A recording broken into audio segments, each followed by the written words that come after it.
Welcome back to our little journey through the Acts of the Apostles, this history of the early church, apparently written by Luke, who also had written the Gospel according to Luke.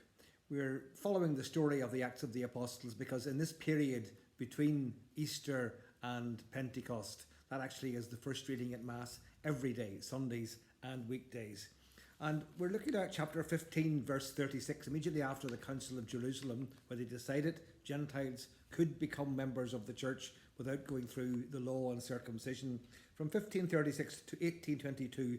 And the focus is very much here on Paul the missionary. Jerusalem's been left behind. Peter doesn't appear at all. The focus is entirely on Paul venturing out into new territory, pushing out the boundaries. So partly he's revisiting in his second and third journey, revisiting places he's been in before, accompanied by a name that we know, Timothy. Remember, Paul would also write a letter, two letters in fact, to Timothy, 1 Timothy and 2 Timothy. And he says why he's going on that journey, to see how the churches are getting on, see how they're doing. He wants to revisit them. And then we find the churches grew strong in faith as well as growing daily in numbers. And the term that we have for not teaching people initially about the faith, but building up people in the faith is catechesis, the catechism, the catechetical centre. How do we have people grow in faith? But then Paul goes into new territory, again, different new territory, to proclaim that Jesus Christ lived, died and is risen. That's called the kerygma. That is the core of what we believe. So everyone, in order to know about Jesus, has to hear the kerygma and understand it. And then catechesis can only come on top of that. So we find Paul doing the two of those things. You have that little map there of his journeying, essentially all on foot or on horse, or of course on ship if he was crossing the sea. He really traversed very much of the eastern half of the Roman Empire. There were good roads, there were lots of Roman cities, there were lots of communication techniques, and a well-established legal system as well. So Paul took advantage of that. But at one stage, he's now in the west of Turkey, and we have two interesting phrases there in chapter 16. He was told by the Holy Spirit not to go somewhere. That's clear. He was told by the Holy Spirit. And then the Spirit of Jesus wouldn't allow them to do something else.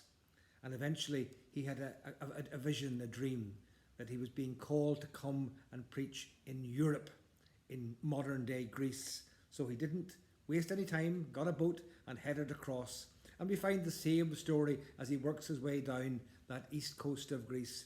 He gets on okay, he has some successes, but he ends up being imprisoned, being flogged, and still being criticised by local Jewish communities who still see him as a traitor to their cause. And having worked his way through Philippi and Berea and other places, eventually he comes to Athens. And Athens wasn't just one more of the towns he was going to. Athens was the centre of the eastern part of the Roman Empire, a very intellectual city, a place where there was great cultural tradition, and they prided themselves on having lots of emphasis on philosophy and open-mindedness. Paul tried to talk to them in their own language. You can read that in chapter 17, but at the end of it, he seems to have little success. And as soon as he mentioned the resurrection of the body, the resurrection of Jesus, they laughed at him. Because the dominant philosophies of the time, of the Epicureans and of the Stoics, they despised ultimately the body. The body is very much a passing thing, not to be taken too seriously. And anyone to think of the resurrection of the body, ha ha ha, how stupid are you? So after not having much apparent success in Athens, he heads further south. And the town or the city he's heading for is Corinth.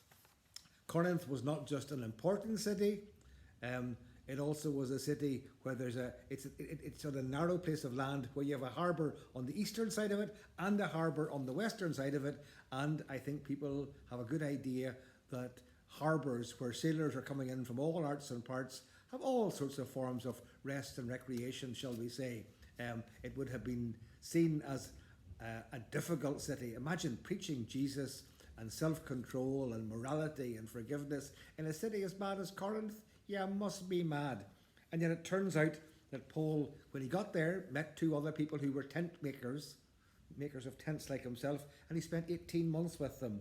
And in fact, Corinth ends up becoming becoming one of his really favourite churches. He seems to love the people there, to really have got a feel for who they were, but he gets very frustrated as well about their love of division and some people feeling superior to others and finding problems. So human nature always messes things up. But Paul loved that church, and he sent at least 2 letters to them from other parts of his journeying, trying to sort out problems for them, because even though he moved on, he was still seen as the one that they would turn to, asking for questions to be resolved. And eventually, after all that journeying of lots of catechesis of churches he had already founded, and proclaiming the kerygma about Jesus dead and risen in other places, he eventually heads back to Antioch, which was the place where he had started his journeying from. So, can I ask you for next week to look at another couple of chapters? This is Paul journeying back to Jerusalem, and he has a long sermon, a long speech in Acts 20, verses 17 to 38, to the leaders of the church in Ephesus, justifying his own ministry and foreseeing the realities of the future. Can I ask you to look at that and just think about what strikes you about how Paul understood his mission and the life of the early church in Acts? Journey in faith with the Acts of the Apostles, the story of God's grace in the early church, with lessons for the church in our day. God bless.